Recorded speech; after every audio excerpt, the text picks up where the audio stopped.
ஒரு மகிழ்ச்சியான செய்தி. இதயம் நல்லெண்ணெயின் விலை லிட்டருக்கு ரூபாய் 105 குறைஞ்சிருக்கு. செப்டம்பர் 2023ல 1 லிட்டர் இதயம் நல்லெண்ணெயின் அதிகபட்ச விலை ரூபாய் 503. ஆனா இப்ப 1 லிட்டர் இதயம் நல்லெண்ணெயின் விலை ரூபாய் 398 மட்டும்தான் தமிழ்நாட்டுல. அப்ப இனிமே எல்லாரும் இதயம் நல்லெண்ணெய் வாங்கலாம் இல்ல? பொள்ளாச்சி பத்ரகாளியம்மன் கோயில் வீதியைச் சேர்ந்தவர் குமார் சொந்தமாக ஆட்டோ வைத்துள்ளார். அப்பகுதியில் திமுக வாக்குச்சாவடி பொறுப்பாளராகவும் உள்ளார். கடந்த வெள்ளியன்று காலை ஆட்டோவில் பயணிகளை ஏற்றிக்கொண்டு ரயில்வே ஸ்டேஷன் நோக்கி சென்றுள்ளார்.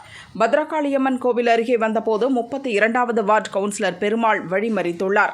அப்போது ஆட்டோவை நிறுத்திவிட்டு இறங்கிய குமாரை தகாத வார்த்தைகளால் திட்டிய கவுன்சிலர் பெருமாள் சாதி பெயரை சொல்லி அவதூறாக பேசியுள்ளார். ஆட்டோவில் இருந்த இரும்பு கம்பியை உருவி ஆட்டோ ஓட்டுநர் குமாரை தாக்கியுள்ளார். இதில் கையிலும் காலிலும் பலத்த காயம் ஏற்பட்ட குமார் பொள்ளாச்சி அரசு ஹாஸ்பிட்டலில் சிகிச்சை பெற்றார்.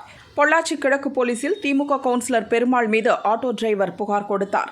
ஆட்டோ ஓட்டுநர் குமாரை கவுன்சிலர் பெருமாள் தாக்கும் சிசிடிவி காட்சிகளும் வெளியானது. இதுகுறித்து வழக்கு பதிவு செய்த பொள்ளாச்சி போலீசார் பெருமாளை கைது செய்தனர். அவர் மீது வன்கொடுமை தடுப்புச் சட்டம், கொலை மிரட்டல் விடுத்தல், கெட்ட வார்த்தையால் பேசியது, தாக்குதல் நடத்தியது உள்ளிட்ட 4 பிரிவுகளின் கீழ் வழக்கு பதிவு செய்யப்பட்டுள்ளது. கோர்ட்டில் ஆஜர்படுத்தப்பட்ட அவர் கோவை மத்திய சிறையில் அடைக்கப்பட்டார்.